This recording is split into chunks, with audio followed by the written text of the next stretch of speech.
Hello everyone, welcome to break time classes. इस video में हम ध्येय आईएएस का आरओ एआरओ का टेस्ट सीरीज सॉल्व कर रहे हैं और ये तीसरा टेस्ट है। इससे पहले 2 टेस्ट हो चुके हैं जिसका लिंक डिस्क्रिप्शन में दिया हुआ है, आप देख सकते हैं। और ये क्वेश्चन जीएस के हैं सभी, 140 प्रश्न है इसमें। इसके बाद हिंदी का पेपर आएगा जिसमें 60 प्रश्न होंगे। फर्स्ट क्वेश्चन है, निम्नलिखित में से कौन सी एक मुगल शहजादी मखपी के उपनाम से कविताएं लिखती थी? तो मखपी के नाम से कौन लिखता था? जेबुन्निसा। यह औरंगजेब की बेटी थी। इसके अलावा गुलबदन बेगम ने भी हुमायूं नामक की रचना की है। नेक्स्ट है, निम्नलिखित में से कौन सा ऐसे महायान बौद्ध मत से संबंधित है? तो इसमें से माध्यमिका और योगाचार, ये दोनों बौद्ध महायान शाखा से संबंधित है बौद्ध मत की। पहला और दूसरा सही होगा। शून्यवाद जो था उसे कहते हैं माध्यमिका और विज्ञानवाद को योगाचार बोलते हैं। और इसके अलावा हीनयान के भी 2 संप्रदाय थे, वैभाषिक और सौत्रांतिक। वैभाषिक और सौत्रांतिक ये हीनयान के हैं और माध्यमिका और योगाचार ये महायान के हैं। नेक्स्ट है, निम्नलिखित युगों में से कौन सा एक सही सुमेलित नहीं है? एक तरफ शासक लिखा है, दूसरी तरफ यवन राजदूत। किसके टाइम पे कौन आया? तो इसमें से पूछा है कौन सा सुमेलित नहीं है। चंद्रगुप्त मौर्य के टाइम पे मेगस्थनीज आया था, ये सही है। फिर बिंदुसार के टाइम पे डायमेकस आया था, ये भी सही है। फिर अशोक के टाइम पे डायनोसियस आया था, ये भी सही है। फिर लिखा है स्कंदगुप्त के टाइम पे हेलियोडोरस आया था, तो हेलियोडोरस ने शुंग शासक भागभद्र के दरबार में आया था ये हेलियोडोरस। और इसके बारे में कहा जाता है कि इसने वासुदेव के सम्मान में बेस नगर में गरुड़ स्तंभ की स्थापना की थी हेलियोडोरस ने। तो यहाँ स्कंदगुप्त वाला ये वाला गलत होगा। ये आया था शुंग शासक भागभद्र के दरबार में और ये सभी सही हैं। मेगस्थनीज चंद्रगुप्त मौर्य के दरबार में आया था, डायमेकस बिंदुसार के, डायनोसियस अशोक के। निम्नलिखित में से कौन सी कृति अरबों की सिंध विजय के संबंध में जानकारी देती है? तो यह है चचनामा। इससे पता चलता है कि जो अरब थे मोहम्मद बिन कासिम के आक्रमण के पहले और बाद का पूरा इसमें सिंध का इतिहास वर्णित है चचनामा में। नेक्स्ट है, निम्नलिखित कथनों पर विचार कीजिए तथा दिए गए कूट की सहायता से सही उत्तर बताएं। पहला कथन है, लोकमान्य तिलक ने एज ऑफ कंसेंट बिल का विरोध किया था, ये सही है पहला वाला। दूसरा कथन है, तिलक का मानना था कि सरकार के बजाय समाज को सामाजिक बुराइयों के उन्मूलन हेतु कदम उठाने चाहिए, तो कारण यही था इनके विरोध का। दोनों सही है, ऑप्शन होगा ए। नेक्स्ट है, बंगाल की निम्न फैक्ट्रियों में से एक जो पुर्तगालियों द्वारा स्थापित की गई थी वो कौन सी थी? वो थी हुगली की फैक्ट्री, ऑप्शन सी। कांग्रेस के प्रति लॉर्ड कर्जन की नीति थी कि लॉर्ड कर्जन की क्या नीति थी? इसका अस्तित्व समाप्त कर दिया जाए, ये कांग्रेस को खत्म करना चाहता था, ऑप्शन होगा यहाँ पर बी। निम्नलिखित में से किस एक शासक ने सिजदा व पैबोस की प्रथा को समाप्त कर उसके स्थान पर चहार तस्लीम की प्रथा शुरू करवाई थी? तो ये था शाहजहां। और ये सिजदा पैबोस बलवन ने शुरू करवाया था, बाद में बंद किसने करवाया? शाहजहां ने। नेक्स्ट है, विदेह माधव का वर्णन किस ब्राह्मण ग्रंथ में मिलता है? तो ये शतपथ ब्राह्मण ग्रंथ में मिलता है, यहाँ ऑप्शन होगा बी, शतपथ ब्राह्मण ग्रंथ। निम्नलिखित कथनों में से कौन सा या से असत्य है? यहाँ पे असत्य पूछा है। पहला कथन है, 1929 में अखिल भारतीय खिलाफत कॉन्फ्रेंस लखनऊ में आयोजित की गई थी, सही है। अखिल भारतीय खिलाफत कॉन्फ्रेंस लखनऊ में आयोजित की गई थी। आईएनए मुकदमे में भूलाबाई देसाई ने नेतृत्वकारी वकील की भूमिका निभाई थी, ये भी सही। यहाँ दोनों कथन सत्य हैं, तो इसमें से कोई भी असत्य नहीं है, इसलिए ऑप्शन कौन सा करेक्ट होगा? ऑप्शन होगा डी, ना तो 1 ना 2। यहाँ पे असत्य पूछा था। नेक्स्ट है, कैबिनेट मिशन के संदर्भ में क्या असत्य है? तो पहला है, यह 1946 में दिल्ली पहुंचा, ये सही है। इसने त्रिस्तरीय शासन व्यवस्था को सुझाया, ये भी सही है। प्रांतों को 6 श्रेणियों में बांटने की सिफारिश की, तो ये वाला गलत है क्योंकि इसने प्रांतों को 3 श्रेणियों में बांटने की सिफारिश की थी, आ, बा और सा में, तो ये वाला गलत है। ऑप्शन होगा यहाँ पर सी, गलत वाला चूज करना था। इस मिशन के आने के समय अबुल कलाम आज़ाद कांग्रेस के अध्यक्ष थे, ये सही है। नेक्स्ट है, लॉर्ड डलहौजी के व्यक्तिगत सिद्धांत के अंतर्गत विलय होने वाला निम्नलिखित में से अंतिम राज्य कौन सा था? तो अंतिम था करौली। करौली को 1855 में इस सिद्धांत के तहत विलय किया गया था। सबसे पहला जो था वो सतारा था 1848 में, सतारा 1848 में, और उसके बाद जैतपुर और संबलपुर 49 में हुआ था। बाघाट हुआ था 1850 में, फिर उदयपुर 1852 में, झांसी हुआ था 1853 में, नागपुर 1854 में, फिर लास्ट में करौली 1855 में। नेक्स्ट है, डॉक्टर भीमराव अम्बेडकर द्वारा वर्ष 1927 में बहिष्कृत समाज नामक पत्रिका का प्रकाशन शुरू किया गया। यह पत्रिका किस भाषा में छपती थी? तो ये मराठी भाषा में छपती थी। और जो बहिष्कृत हितकारिणी सभा थी उसकी स्थापना अम्बेडकर ने की थी 1924 में, और ये पत्रिका कब निकाली थी? 1927 में। निम्नलिखित युगों में से कौन सा ऐसे एक सही सुमेलित नहीं है? सामाजिक सुधार और गवर्नर जनरल दिए हैं। तो सती प्रथा किसके टाइम पे ये कानून आया था? लॉर्ड विलियम बेंटिंग, ये सही है। दास प्रथा लॉर्ड एलनबरो से संबंधित है। शारदा एक्ट लॉर्ड इरविन से संबंधित है।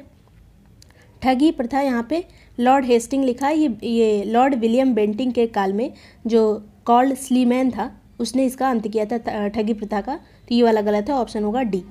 नेक्स्ट है, निम्नलिखित कथनों पर विचार कीजिए तथा दिए गए कूट की सहायता से सही उत्तर बताएं। पहला है, चार्ल्स मेटकॉफ को समाचार पत्रों का मुक्तिदाता कहा जाता है, ये सही है।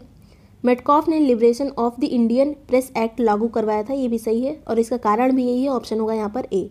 नेक्स्ट है, याज्ञवल्क्य गार्गी संवाद का उल्लेख कहाँ पे मिलता है, तो ये मिलता है बृहदारण्यक उपनिषद में, ऑप्शन होगा यहाँ पर डी। गाथा सप्तशती नामक मुक्तक काव्य के रचनाकाल हॉल का संबंध किस वंश से है, तो हॉल को संरक्षण प्राप्त था आंध्र सातवाहन वंश का, ऑप्शन होगा बी। इसमें गाथा सप्तशती के रचनाकार का नाम भी पूछा जा सकता है जिनका नाम था हॉल। उत्तर मेरूर अभिलेख का संबंध निम्न में से किससे है, तो उत्तर मेरूर का संबंध है चोलकालीन स्थानीय सुशासन से। स्थानीय सुशासन की पहली बार जानकारी हमें उत्तर मेरूर अभिलेख से मिलती है। निजामुद्दीन औलिया ने किसके बारे में कहा था दिल्ली अभी दूर है, तो इन्होंने कहा था गयासुद्दीन तुगलक के बारे में, ऑप्शन होगा सी। किसने कहा था, निजामुद्दीन औलिया ने, दिल्ली अभी दूर है। ब्रिटिश सरकार द्वारा प्रदान की गई हाजिम उल मुल्क की उपाधि को खिलाफत आंदोलन के दौरान किसने त्याग दिया था, तो हकीम अजमल खान ने, ऑप्शन होगा ए। किस आंदोलन के दौरान, खिलाफत आंदोलन के दौरान। निम्नलिखित में से किस पत्र पत्रिका के माध्यम से ईश्वरचंद्र विद्यासागर ने नील आंदोलन में किसानों के हितों का समर्थन किया था, तो ये सोम पत्रिका में लिखा था ऐसा, ऑप्शन होगा ए। लॉर्ड कॉर्नवालिस ने वर्ष 1793 में एक कॉर्नवालिस संहिता का निर्माण करवाया जिसका संबंध किससे था, इसका संबंध था शक्तियों के पृथक्करण से 1793 में। नेक्स्ट है, निम्नलिखित सिख गुरुओं में कौन एक निपक्षवाद के संस्थापक थे, निपक्षवाद के संस्थापक गुरु नानक थे, ऑप्शन बी। सिनाई प्रायद्वीप के संबंध में सत्य कथन की पहचान करें। इस समय चर्चा में रहा है सिनाई प्रायद्वीप। पहला कथन है, यह लाल सागर तथा अदन की खाड़ी के बीच में स्थित है, तो ये वाला कथन गलत है। ये भूमध्य सागर और लाल सागर के बीच में स्थित है, पहला वाला गलत है। फिर है, यह एशिया में स्थित मिस्र का एकमात्र क्षेत्र है, तो ये सही है। पूरा मिस्र अफ्रीका में आता है, अफ्रीका महाद्वीप में, और ये वाला क्षेत्र जो सिनाई प्रायद्वीप है ये एशिया में आता है, तो यहाँ पे केवल दूसरा सही है, पहला गलत है, ऑप्शन होगा केवल 2, ऑप्शन बी। निम्नलिखित कथनों पर विचार कीजिए तथा नीचे दिए गए कूट की सहायता से सही उत्तर बताएं। उष्णकटिबंधीय चक्रवातों में तापमान संबंधी विभिन्नताएं नहीं पाई जाती हैं, ये सही है पहला वाला। इनमें वाताग्र का अभाव होता है, ये भी सही है। यहाँ दोनों सही है, कारण कथन दोनों सही है, ऑप्शन होगा ए। नेक्स्ट है, निम्न देशों पर विचार करें। बांग्लादेश, कोलंबिया, हवाई द्वीप, ताइवान। उपरोक्त में से कौन सा ऐसे कर्क रेखा पर स्थित देश हैं, तो ये हैं बांग्लादेश, हवाई द्वीप और ताइवान। जो कोलंबिया है ये भूमध्य रेखा पर स्थित देश है, तो कर्क रेखा पर पूछा है 1, 3 और 4, ऑप्शन होगा सी। नेक्स्ट है, निम्नलिखित युग्मों में से कौन सा एक सही सुमेलित नहीं है। स्थानीय हवा दी है, क्षेत्र के नाम दिए हैं। जोंडा अर्जेंटीना में चलती है, सही है। मिस्ट्रल लॉयंस की खाड़ी में चलती है, सही है। ब्रिक फील्डर ये ऑस्ट्रेलिया की हवा है, ये भी सही है। नार्वेस्टर ये उत्तरी न्यूजीलैंड की हवा है, नार्वेस्टर। यहाँ वेनेजुएला लिखा है, ये गलत है, ऑप्शन होगा डी। निम्नलिखित कथनों में से सत्य कथन का चयन करें। पहला कथन है, भारत में स्थित हिमालय की सर्वोच्च चोटी कंचनजंगा है, तो ये वाला सही है। फिर है, यह विश्व की तीसरी सबसे ऊंची चोटी है, तो ये भी सही है। यहाँ पे दोनों कथन सही हैं, ऑप्शन होगा सी। पूरी तरह से भारत में स्थित कंचनजंगा भारत की सर्वोच्च चोटी है। वैसे देखा जाए अगर पीओके की भी बात करें तो K2 सबसे ऊंची है। नेक्स्ट है, निम्नलिखित में से कौन एक पहाड़ी चंदन के वनों के लिए प्रसिद्ध है, तो इनमें से मेलागिरी पहाड़ी जो कि तमिलनाडु में स्थित है, ये चंदन के वनों के लिए प्रसिद्ध है। मॉलिबेडनम का सर्वाधिक उत्पादन करने वाली क्लाइमेक्स खान कहाँ स्थित है, क्लाइमेक्स खान संयुक्त राज्य अमेरिका में स्थित है। अफ्रीका महाद्वीप में स्थित लेसोथो देश के बारे में कौन सा एक कथन असत्य है। पहला है, यह ड्रेकन्सबर्ग पर्वत पर स्थित है, ये सही है। इसकी तटरेखा की लंबाई सबसे छोटी है, ये गलत है। जो लेसोथो देश है ये तटरेखा इसकी कोई नहीं है, भू आबादी देश है, तो ऑप्शन होगा बी। असत्य चूज करना था। इसे शांत घाटियों का देश कहा जाता है, ये सही है। इसकी राजधानी मसेरू है, ये भी सही है। लेसोथो की राजधानी मसेरू। निम्नलिखित शहरों में कौन सा एक वाराणसी कन्याकुमारी राजमार्ग पर स्थित नहीं है, तो इनमें से सतना स्थित नहीं है, रीवा है, जबलपुर है, कटनी है। नेक्स्ट है, निम्नलिखित कथनों पर विचार कीजिए तथा नीचे दिए गए कोड की सहायता से सही उत्तर बताएं। पहला है, लैंडफॉल द्वीप अंडमान निकोबार द्वीप समूह का सबसे उत्तरी द्वीप है, ये सही है पहला वाला। दूसरा कथन है, कोको जलमार्ग इसे म्यांमार के कोको द्वीप से अलग करता है, तो ये भी सही है, लेकिन इसकी ये व्याख्या नहीं करता है, ये अलग स्टेटमेंट है, ये अलग, तो ऑप्शन होगा यहाँ पर बी। निम्नलिखित पर्वतीय दर्रों में से किस एक से होकर मनाली लेह राजमार्ग नहीं गुजरता है? तो इनमें से बुर्जिल दर्रा से होकर नहीं गुजरता है, रोहतांग से गुजरता है मनाली लेह राजमार्ग, और बड़ा लाचा से भी गुजरता है, लुंग लाचा से भी गुजरता है, और टंगलंग से भी गुजरता है। तो बाकी सभी सही हैं, बुर्जिल दर्रा ये गलत है, ऑप्शन होगा सी। छत्तीसगढ़ और मध्य प्रदेश राज्यों में फैला अमरकंटक का पठारी क्षेत्र किस खनिज उत्पादन हेतु प्रसिद्ध है? तो ये प्रसिद्ध है बॉक्साइट के लिए, ऑप्शन होगा बी। 6 डिग्री चैनल निम्नलिखित में से किन दो देशों के बीच सीमा का निर्धारण करता है? तो भारत और इंडोनेशिया के बीच 6 डिग्री चैनल है, ऑप्शन होगा बी। निम्नलिखित देशों में से किस एक को पूर्व का स्विट्जरलैंड के नाम से जाना जाता है? तो ये लेबनान को, ऑप्शन होगा बी। ये एक भूमध्य सागरीय देश है और इसे पूर्व का स्विट्जरलैंड बोलते हैं। दक्षिण अफ्रीका के निम्नलिखित में से कौन सा पर्वत वर्ष भर हिम से ढका रहता है? तो ये है माउंट किलिमंजारो, ऑप्शन होगा सी। और ये कहाँ पे स्थित है, किस देश में? तंजानिया में। एक सौर वर्ष की अवधि कितनी होती है? 25 करोड़ वर्ष। सूर्य आकाश गंगा का एक चक्कर जो है 25 करोड़ वर्ष में पूरा करता है, इसे ही सौर वर्ष कहते हैं। निम्नलिखित में से कौन सी घटनाएं आयन मंडल में संपन्न होती हैं? तो इनमें से दक्षिण ध्रुवीय प्रकाश का दर्शन, ये भी आयन मंडल की घटना है। उत्तरी ध्रुवीय प्रकाश का दर्शन, ये भी। ब्रह्मांड किरणों का परिलक्षण, ये भी आयन मंडल की घटना है। सभी यहाँ पर करेक्ट है, ऑप्शन होगा डी, उपरोक्त सभी। ग्रैंड कैनियन संयुक्त राज्य अमेरिका के एरिजोना प्रांत में स्थित खड्ड है या जॉर्ज है, जो कहाँ पे स्थित है? ये स्थित है कोलोराडो नदी पर, ऑप्शन होगा ए। निम्नलिखित में से कौन सी एक भूमध्य सागरीय पवन है जिसका उद्गम स्थल सहारा रेगिस्तान है? ये कौन सी पवन है? शिराको, ऑप्शन होगा सी।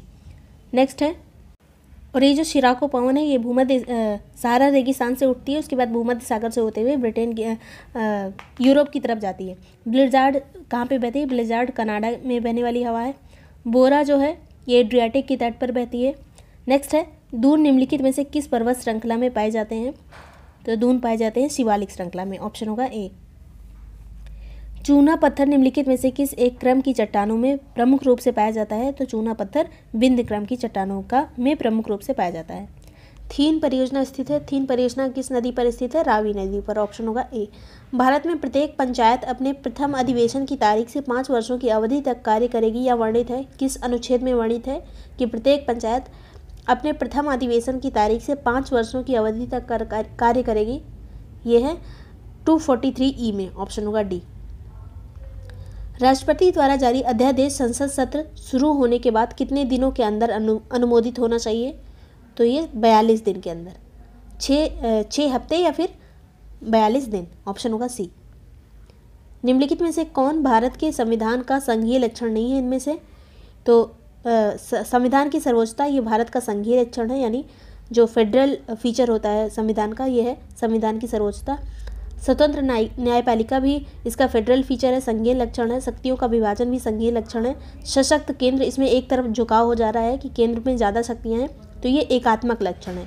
इसमें से पूछा है कौन सा संघीय नहीं है? तो सशक्त केंद्र, ऑप्शन होगा बी। नेक्स्ट है, निम्नलिखित में से कौन सा एक संसद में लाए जाने वाले स्थगन प्रस्ताव का लक्ष्य है? तो इनमें से सरकार की किसी विशिष्ट नीति की आलोचना करना ये संसद में लाए गए स्थगन प्रस्ताव का लक्ष्य है, ऑप्शन होगा यहाँ पर बी। नेक्स्ट है, राजभाषा को संविधान के किस भाग के अंतर्गत रखा गया है? तो ये भाग 17 में है राजभाषा, ऑप्शन कौन सा करेक्ट होगा? ऑप्शन होगा सी। भारत के महान्यायवादी पद पर आसीन होने के लिए मुख्य योग्यता क्या है? तो इसकी मुख्य योग्यता है उच्चतम न्यायालय के न्यायाधीश के समान। इसकी जो क्वालिफिकेशन होनी चाहिए वो उच्चतम न्यायालय के न्यायाधीश के समान होनी चाहिए, ऑप्शन होगा ए। और ये भारत का महान्यायवादी जो है किस अनुच्छेद के अंतर्गत है? 76। निम्नलिखित कथनों में से कौन सा एक संघीय व्यवस्था के संबंध में सत्य है? संघीय व्यवस्था के संबंध में सत्य कौन सा है? पहला है संघ का विघटन हो सकता है, ये असत्य है। संघ और राज्य दोनों अनश्वर हैं, ये भी गलत है। राज्य संघ से पृथक हो सकता है, ये भी गलत है। संघ अनश्वर है, ये करेक्ट है, ऑप्शन होगा डी। राष्ट्रपति के निर्वाचन के लिए निर्वाचक मंडल की व्यवस्था को ग्रहण किया गया है कहाँ से? तो ये किया गया है आयरलैंड के संविधान से, ऑप्शन होगा ए। निर्वाचक मंडल की व्यवस्था को आयरलैंड के संविधान से लिया गया है। आर्थिक नियोजन भारतीय संविधान की किस सूची में सम्मिलित है? तो आर्थिक नियोजन समवर्ती सूची में सम्मिलित है, ऑप्शन होगा सी। निम्नलिखित समितियों में से कौन सी एक संसद की स्थायी समिति नहीं है? इनमें से तो वित्त मंत्रालय की परामर्श दात्री जो समिति है ये स्थायी समिति नहीं है। स्थायी समिति में लोक लेखा समिति आती है, प्राक्कलन समिति, सरकारी उपक्रम की समिति। संसद सदस्यों की निरर्हताओं से संबंधित प्रश्न का विनिश्चय राष्ट्रपति निर्वाचन आयोग के परामर्श से करेगा। यह किस अनुच्छेद में वर्णित है? तो यह अनुच्छेद 103 में है। क्या वर्णित है? संसद सदस्यों की निरर्हताओं से संबंधित प्रश्न कि राष्ट्रपति निर्वाचन आयोग के परामर्श के अनुसार ही यह निश्चय करेगा कि कोई जो सांसद है वो निरर्हत है किसी पद के लिए। तो यहाँ पे ऑप्शन होगा बी। गुवाहाटी उच्च न्यायालय के न्यायिक अधिकार क्षेत्र के अंतर्गत निम्नलिखित में से कौन सा राज्य शामिल नहीं है? तो इसमें मेघालय शामिल नहीं है। इसमें शामिल कौन कौन सा है गुवाहाटी उच्च न्यायालय के अंतर्गत? असम है, नागालैंड है, मिजोरम है, अरुणाचल प्रदेश है। निम्नलिखित में से कौन प्रारूप समिति के सदस्य थे? इनमें से तो गोपाल स्वामी आयंकर इसमें शामिल थे, के.एम. मुंशी शामिल थे, राजेंद्र प्रसाद और जे.पी. कृपलानी इसमें नहीं थे प्रारूप समिति में। तो ऑप्शन यहाँ कौन सा करेक्ट होगा? 1 और 4 ऑप्शन सी। अंतर्राज्यीय परिषद द्वारा किए जाने वाले कर्तव्यों की प्रकृति तथा उनके संगठन की प्रक्रिया को निर्धारित कौन करता है? तो ये राष्ट्रपति करता है। और ये अंतर्राज्यीय परिषद जो है किस अनुच्छेद में दिया हुआ है? 263। नेक्स्ट है, और ये किस आयोग की सिफारिश पे बना था? इसका गठन किसकी अंतर्राज्यीय परिषद का गठन किस आयोग से बना था? सरकारी आयोग की सिफारिश पर। नेक्स्ट है, निम्नलिखित में से कौन एक ऐसे लोकसभा अध्यक्ष रहे हैं जो बाद में राष्ट्रपति बने? तो ये थे नीलम संजीव रेड्डी, ऑप्शन होगा सी। निम्नलिखित में से कौन अनुच्छेद भारतीय संविधान में केंद्र एवं राज्यों के मध्य शक्ति विभाजन को विनियमित करते हैं? तो ये कौन से हैं? अनुच्छेद 245 और 246। 245 में क्या दिया है कि जो संसद है वो पूरे राज्य के लिए या राज्य के किसी एक भाग के लिए लॉ बना सकती है, और 246 में दिया है कि जो क्षेत्र किसी भी राज्य में सम्मिलित नहीं है उसके लिए भी संसद कानून बना सकती है। किस संविधान संशोधन द्वारा 8वीं अनुसूची में मणिपुरी, कोंकणी और नेपाली भाषा को जोड़ा गया था? तो ये 71वें संविधान संशोधन में ये तीनों भाषाएं जोड़ी गई थी, मणिपुरी, कोंकणी और नेपाली। नेक्स्ट है, निम्नलिखित में से कौन अर्थव्यवस्था एडम स्मिथ के अहस्तक्षेप के सिद्धांतों पर कार्य करती है? तो ये अर्थव्यवस्था उदारवादी अर्थव्यवस्था, ऑप्शन होगा सी। सरकार द्वारा विनिवेश से प्राप्त निधि आती है, किसके अंतर्गत आती है ये निधि? पूंजीगत प्राप्तियों के अंतर्गत, ऑप्शन होगा बी। डिसइन्वेस्टमेंट जो होता है विनिवेश, उससे जो धन प्राप्त होता है वो पूंजीगत प्राप्तियों के अंतर्गत आता है। निम्नलिखित में से कौन एक मुद्रास्फीति को नियंत्रित करने में सहायक नहीं है? तो इनमें से प्रतिगामी करारोपण इसमें प्रभावी नहीं है। कौन कौन सा है सहायक मुद्रास्फीति को कम करने के लिए? अनुत्पादक व्यय पर नियंत्रण, उत्पादन में वृद्धि करना, बचतों को प्रोत्साहित करना। इसमें प्रतिगामी करारोपण इसमें नहीं आएगा। नेक्स्ट है, निम्नलिखित कथनों पर विचार कीजिए तथा सही उत्तर का चयन कीजिए कूट की सहायता से। पहला कथन है, पूंजी खाते में सभी लेन देन केवल वित्तीय अंतरणों से ही संबंधित होते हैं। तो पहला वाला यहाँ पर सही है। फिर दूसरा है, इन मदों का अर्थव्यवस्था के आय, उत्पादन व रोजगार पर प्रत्यक्ष प्रभाव पड़ता है। तो ये वाला गलत है, दूसरा वाला। पहला वाला केवल सही है, ऑप्शन यहाँ होगा सी, ए सही है, बी गलत है। क्योंकि इन मदों का जो पूंजी खाते में सभी लेन देन होती हैं उन मदों का अर्थव्यवस्था के आय, उत्पादन और रोजगार पर प्रत्यक्ष प्रभाव नहीं पड़ता है। नेक्स्ट है, नाबार्ड के संदर्भ में असत्य कथन चूज करें। पहला है, इसकी स्थापना वर्ष 1982 में की गई थी, ये सही है, 12 जुलाई 1982 में की गई थी। या आयात निर्यात बैंक को पुनर्वित्त प्रदान करता है। तो दूसरा वाला यहाँ पर असत्य है, यहाँ पे असत्य ही चूज़ करना था, दूसरा गलत है। क्योंकि इसका काम जो होता है वो ग्रामीण क्षेत्रों के सुधार के लिए वित्त प्रदान करना होता है, ऋण उपलब्ध कराना कृषकों को। तो यहाँ पे दूसरा वाला गलत है, गलत ही पूछा, ऑप्शन होगा बी। सेबी के कार्यों में सम्मिलित क्या क्या है? पहला कथन है, स्टॉक एक्सचेंजों तथा किसी भी अन्य प्रतिभूति बाजार के व्यवसाय का नियमन करना, ये सही है। प्रतिभूतियों की इनसाइडर ट्रेडिंग पर रोक लगाना, ये भी सही है। प्रतिभूतियों के बाजार से संबंधित अनुचित व्यापार व्यवहारों को समाप्त करना, ये भी सही है। यहाँ सभी सही हैं, ऑप्शन होगा डी, उपर्युक्त सभी। जिस बंदरगाह पर पुनर्निर्यात होने वाले सामान पर कोई कर नहीं लगाया जाता उसे क्या कहते हैं? उसे कहते हैं फ्री पोर्ट, ऑप्शन होगा सी। निम्न कथनों पर विचार करें। पहला है, भारत में सामुदायिक विकास योजना की शुरुआत वर्ष 1952 में हुई थी। तो पहला वाला सही है। फिर है, 1952 के सामुदायिक विकास कार्यक्रम को तकनीकी सहायता रूस से प्राप्त हुई थी। तो ये गलत है। तकनीकी सहायता संयुक्त राज्य अमेरिका से प्राप्त हुई थी। दूसरा गलत है, पहला सही ऑप्शन होगा ए। भारतीय बीमा नियामक एवं विकास प्राधिकरण के संबंध में सत्य कथन का चयन करें। पहला है, इसका गठन मल्होत्रा समिति की सिफारिशों के आधार पर 19 अप्रैल सन 2000 को किया गया था, तो पहला वाला यहाँ पर सही है। फिर है, इसका मुख्यालय नई दिल्ली में स्थित है, तो ये गलत है, इसका मुख्यालय जो है वो हैदराबाद में स्थित है। इसे कहते हैं इरडा, और इसकी स्थापना कब हुई थी? सन 2000 में। इसका मुख्यालय हैदराबाद में है। यहाँ ऑप्शन कौन सा करेक्ट होगा? केवल 1। भारत में सहकारिता आंदोलन निम्नलिखित में से किस क्षेत्र में सर्वप्रथम प्रारंभ किया गया था? तो ये प्रारंभ किया गया था कृषि शाख के क्षेत्र में। ऑप्शन होगा यहाँ पर बी। निम्नलिखित युग्मों में से कौन सा एक सही सुमेलित नहीं है? एक तरफ पॉलीमर दिया है, दूसरी तरफ उसके उपयोग। टेरिलीन का उपयोग वस्त्र उद्योग में होता है, सही है। पॉलीस्टाइरीन ये टेलीविजन कैबिनेट में। टेफ्लॉन नॉन स्टिक कुकिंग बर्तन में। पॉलीप्रोपाइलीन इसका यूज़ होता है ट्यूब बनाने में, ये वाला गलत है। यहाँ पे केबल उद्योग लिखा, ऑप्शन होगा डी। निम्नलिखित कथनों पर विचार कीजिए तथा नीचे दिए गए कूट की सहायता से सही उत्तर बताएं। पहला कथन है, पारे का साधारणतः तापमापी यंत्रों में व्यापक रूप से प्रयोग किया जाता है, पहला वाला सही है। दूसरा है, इसकी ऊष्मीय चालकता निम्न होती है, तो ये वाला गलत है, क्योंकि इसकी ऊष्मीय चालकता जो है उच्च होती है, और ये जो ताप है, टेम्परेचर, उसको जल्दी से अंकित कर देता है। दूसरा वाला गलत है, पहला सही है। ऑप्शन होगा यहाँ पर सी। नेक्स्ट है, प्रोटोनोपिया एक आनुवंशिक बीमारी है, इसे अन्य किस नाम से जानते हैं? तो इसे एक्स लिंक्ड बीमारी भी कहते हैं, इसे डाल्टोनिज्म बीमारी भी कहते हैं, क्योंकि डाल्टन ने खोज की थी इस बीमारी की। इसे रंग वर्णांतता भी कहते हैं, जिसमें लाल, हरा, नीला नहीं दिखाई पड़ता है। तो ये सभी सही हैं, ऑप्शन होगा डी। निम्नलिखित में से कौन एक पदार्थ निश्चेतक नहीं है? इनमें से कौन सा? तो ये है स्ट्रेप्टोमाइसिन, ये एक औषधि है, ये निश्चेतक नहीं, एंटीबायोटिक ये औषधि होती है। Nitrous oxide, diethyl ether और क्लोरोफॉर्म ये निश्चेतक हैं। निम्नलिखित युग्मों में से कौन सा सही सुमेलित नहीं है? भौतिक राशि दी है इकाई, तो दाब की इकाई जो है पास्कल है, सही है। कार्य की जूल है, ये भी सही है। तापमान की फ़ारेनहाइट है, सही है। समय यहाँ पे लिखा है प्रकाश वर्ष, तो समय जो है ये दूरी, प्रकाश वर्ष जो है ये दूरी का मात्रक है, ये गलत होगा, ऑप्शन होगा डी। यदि किसी व्यक्ति का रुधिर दाब बहुत कम हो गया हो तो इनमें से कौन सा हार्मोन देने पर उसे लाभ होगा? कौन सा हार्मोन देने पर? एड्रीनेलिन। नेक्स्ट है, निम्नलिखित कथनों में से कौन सा नाइट्रस ऑक्साइड के संबंध में सत्य? पहला है, नाइट्रस ऑक्साइड को लॉफिंग गैस भी कहते हैं, सही है। यह एक निश्चेतक भी है, ये भी सही है। यहाँ ऑप्शन कौन सा करेक्ट होगा? सी, 1 और 2, 1 और 2 दोनों। निम्नलिखित में से कौन सा एक क्रोमोसोम का प्रमुख कार्य है? पहला कथन है, इसके द्वारा आनुवंशिक लक्षण संतान में ले जाए जाते हैं, यही वाला सही है, ऑप्शन होगा ए। निम्नलिखित में कौन सा पदार्थ विद्युत का कुचालक है परंतु ताप का सुचालक है? विद्युत का कुचालक है लेकिन ताप का सुचालक है, ये कौन सा है? यह है अभ्रक, ऑप्शन होगा डी।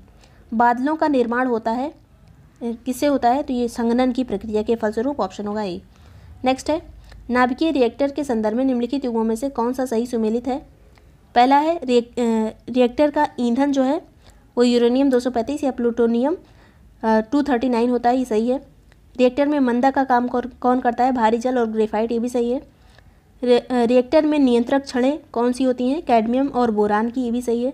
यहाँ पे सभी सही हैं, ऑप्शन होगा डी। सूची 1 को 2 से सुमेलित करना है। उपकरण दिया है, आविष्कारक के नाम। केस्कोग्राफ, इसका आविष्कार किसने किया था? तो केस्कोग्राफ का किया था जेसी बोस ने। फिर ग्रामोफोन का आविष्कार एडिसन ने। फिर लाउड स्पीकर का होरेस शॉर्ट ने। सुपर कंडक्टिविटी का HK ओनेस ने। यहाँ ऑप्शन कौन सा करेक्ट होगा? ऑप्शन होगा बी, 4, 1, 2, 3। निम्नलिखित में से कौन एक प्रोटीन का कार्य नहीं है? इनमें से तो विटामिन सी का निर्माण करना ये प्रोटीन का काम नहीं है, ऑप्शन होगा ए। शारीरिक वृद्धि करना प्रोटीन का काम है। आनुवांशिक लक्षणों के विकास का नियंत्रण करना भी इसका काम है। जैव उत्प्रेरक के रूप में कार्य करना भी इसका काम है। सोने की बीमारी किसे होती है? परजीवी से, और एक मक्खी से होती है, सीसी मक्खी। निम्नलिखित में से कौन सा एक ओजोन परत की छेड़ता है तो उत्तरदायी नहीं है? इनमें से तो मेथिल क्लोरोफार्म ये उत्तरदायी नहीं है, ऑप्शन होगा ए। नाइट्रस ऑक्साइड है, हेलोजन्स है और हेलोन्स है, ये सभी उत्तरदायी हैं ओजोन परत के क्षरण से। ए नहीं है, मेथिल क्लोरोफॉर्म नहीं है। नेक्स्ट है, थर्मोस्टेट का तात्पर्य क्या है? तो इसका तात्पर्य है यह तापमान को स्थिर रखता है। थर्मोस्टेट जो है ये तापमान को स्थिर रखता है, ऑप्शन होगा सी। निम्नलिखित युग्मों में से कौन सा सही सुमेलित है? वृंदावन मंदिर कहाँ स्थित है? मथुरा में, ही सही है। जेके मंदिर कानपुर में है। देवी पाटन मंदिर ये बलरामपुर में स्थित है, यहाँ बहराइच लिखा, ये वाला गलत होगा। कौन सा सुमेलित है? पहला, दूसरा, ऑप्शन सी। निम्नलिखित नृत्यों में से कौन सा एक अवध क्षेत्र में पुरुष नर्तकों द्वारा रामनवमी के अवसर पर सामूहिक रूप से किया जाता है? ये नृत्य जोगिनी, ऑप्शन सी। अवध क्षेत्र में किया जाता है रामनवमी के अवसर पर। National chambers of industries and commerce UP स्थित है, कहाँ पे स्थित है? आगरा में, ऑप्शन होगा सी। नेक्स्ट है, उत्तर प्रदेश में औद्योगिक इकाइयों से संबंधित ऑनलाइन सुविधा एक छत के नीचे प्रदान करने हेतु सिंगल विंडो क्लियरेंस विभाग की स्थापना की गई थी, किस बजट के अंतर्गत? तो ये की गई थी 2018-19 के बजट के अंतर्गत, ऑप्शन होगा बी। रेणुकेश्वर महादेव मंदिर स्थित है कहाँ पर? तो ये है सोनभद्र में, ऑप्शन सी। तीसरे जैन तीर्थंकर संभवनाथ की जन्मस्थली क्या है? तो इनका जन्म हुआ था श्रावस्ती में, ऑप्शन सी। रामगंगा नदी परियोजना उत्तर प्रदेश के किस जनपद में स्थित है? तो रामगंगा परियोजना स्थित है बिजनौर में, ऑप्शन होगा बी। नेक्स्ट है, निम्नलिखित में से किस स्थान पर मुड़िया पूर्णिमा मेला का आयोजन किया जाता है? मुड़िया पूर्णिमा मेला का आयोजन होता है गोवर्धन में, ऑप्शन होगा सी। और ये गोवर्धन कहाँ है? मथुरा वृंदावन में। नेक्स्ट है, उत्तर प्रदेश के निम्नलिखित में से किस जिले में national para troopers training school स्थित है? ये स्थित है आगरा में। निम्नलिखित नगरों में से किस एक नगर का संबंध महावीर से नहीं है? तो इनमें से लुम्बिनी का संबंध गौतम बुद्ध से है, इसका संबंध महावीर से नहीं है। नेक्स्ट है, जलवायु परिवर्तन पर भारत की राष्ट्रीय कार्य योजना के 8 राष्ट्रीय मिशन में कौन सम्मिलित नहीं है? तो इनमें से राष्ट्रीय आजीविका संरक्षण मिशन इससे संबंधित नहीं है। क्या क्या संबंधित है? राष्ट्रीय सतत कृषि मिशन, राष्ट्रीय हिमालयी पारिस्थितिकी तंत्र परिरक्षण मिशन, ये सभी राष्ट्रीय कार्य योजना में सम्मिलित हैं। और राष्ट्रीय सौर मिशन भी इसमें सम्मिलित है, राष्ट्रीय जल मिशन है, राष्ट्रीय हरित भारत मिशन है, और राष्ट्रीय सतत कृषि मिशन हो गया, और इसके अलावा राष्ट्रीय सतत पर्यावरण मिशन है। नेक्स्ट है, निम्नलिखित में से किस वर्ष भारत में लिंगानुपात न्यूनतम स्तर पर था? तो इनमें से सन 1991 में, ऑप्शन होगा डी। इस टाइम पे कितना था लिंगानुपात? 927। राष्ट्रीय पादप आनुवंशिक संसाधन ब्यूरो स्थित है कहाँ पर? तो ये है नई दिल्ली में, ऑप्शन सी। निम्नलिखित कथनों पर विचार कीजिए। पहला कथन है, प्राथमिक उत्पादकता ध्रुवों की ओर निरंतर कम होती जाती है, ये सही है।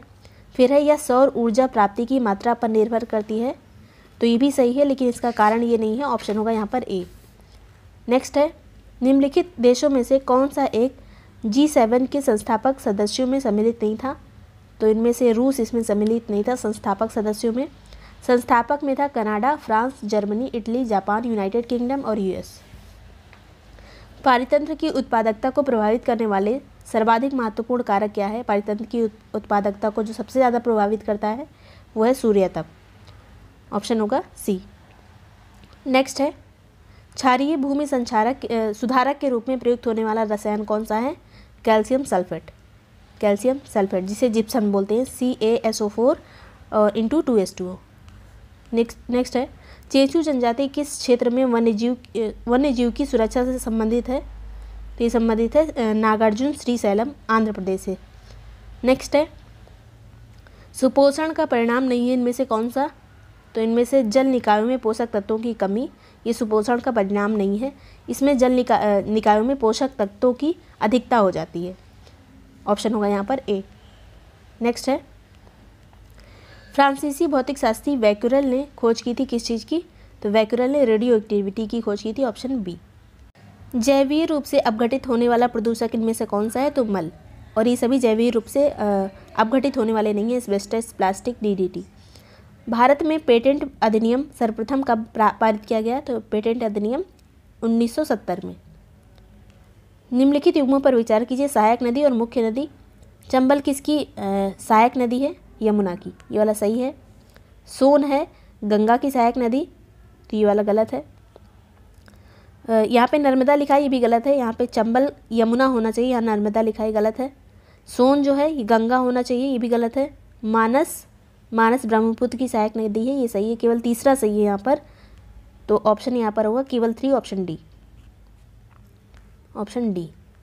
नेक्स्ट है, अब यहाँ पे कुछ क्वेश्चन जो हैं वो रीजनिंग के हैं। ये पूरा पेपर आपको टेलीग्राम पर मिल जाएगा। उसके बाद फिर से जीएस पे पहुँचते हैं। 124 नंबर पे, अगस्त 2021 में शुरू की गई राष्ट्रीय मुद्रीकरण पाइपलाइन निम्नलिखित में से किस एक के द्वारा विकसित की गई है? तो निर्मला सीतारमण ने इसकी शुरुआत की थी।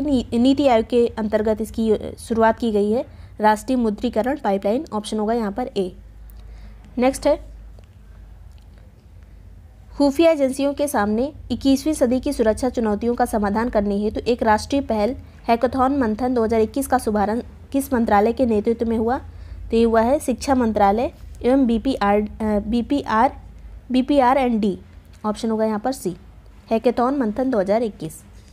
नेक्स्ट है, हाल ही में मध्य प्रदेश के किस शहर में भारत माता का मंदिर बनाने की घोषणा हुई है? तो किस शहर में हुई है? भोपाल में। Option A. भारतीय सेना ने हाल ही में स्काई ट्राइकर्स ड्रोन के क्रय हेतु किस देश के साथ अनुबंध पत्र पर हस्ताक्षर किया है? तो ये किया है इजराइल के साथ। स्काई ट्राइकर्स ड्रोन क्रय हेतु किसके साथ समझौता हुआ है? इजराइल के साथ। 15 अगस्त 2021 को प्रधानमंत्री नरेंद्र मोदी द्वारा किस वर्ष तक देश को ऊर्जा उत्पादन का केंद्र बनाकर ऊर्जा स्वतंत्र बनाने का लक्ष्य रखा गया है? कब तक? तो ये लक्ष्य है 2047 तक। और ये आज़ादी के 100 साल पूरे होने के उपलक्ष्य में ये लक्ष्य रखा गया है। नेक्स्ट है, भारतीय प्रौद्योगिकी संस्थान चेन्नई द्वारा हाल ही में विकसित नियो बोल्ट है। नियो बोल्ट क्या है? तो ये एक तरह का स्वदेशी मोटर चालित व्हील चेयर है। Option A. किसने विकसित किया है? IIT चेन्नई ने, भारतीय प्रौद्योगिकी संस्थान चेन्नई ने। ऑपरेशन ब्लू फ्रीडम का संबंध किससे है? तो इसका संबंध है दिव्यांगजनों के सशक्तिकरण से। ऑप्शन है बी। और ये किस मंत्रालय की योजना है? ये सामाजिक न्याय और अधिकारिता मंत्रालय की योजना है। टोक्यो ओलंपिक 2020 में किस देश को पराजित कर भारतीय पुरुष हॉकी टीम ने कांस्य पदक जीता था? तो किसको हराया था? जर्मनी को। ऑप्शन होगा ए। अल मोहद अल हिंदी 2021 समुद्री नौसेना अभ्यास का आयोजन भारत और किस देश के मध्य हाल ही में किया गया? तो भारत और सऊदी अरब के बीच में। ऑप्शन है यहाँ पर डी, अल मोहद अल हिंदी। सूचना एवं प्रसारण मंत्रालय द्वारा हाल ही में निम्नलिखित में से किसकी अध्यक्षता में पत्रकार कल्याण योजना से संबंधित दिशा निर्देशों की समीक्षा हेतु 10 सदस्यीय समिति गठित की गई? तो किसकी अध्यक्षता में गठित की गई है? ये की गई है अशोक कुमार टंडन की अध्यक्षता में। पत्रकार कल्याण योजना के लिए दिशा निर्देश ये देगी।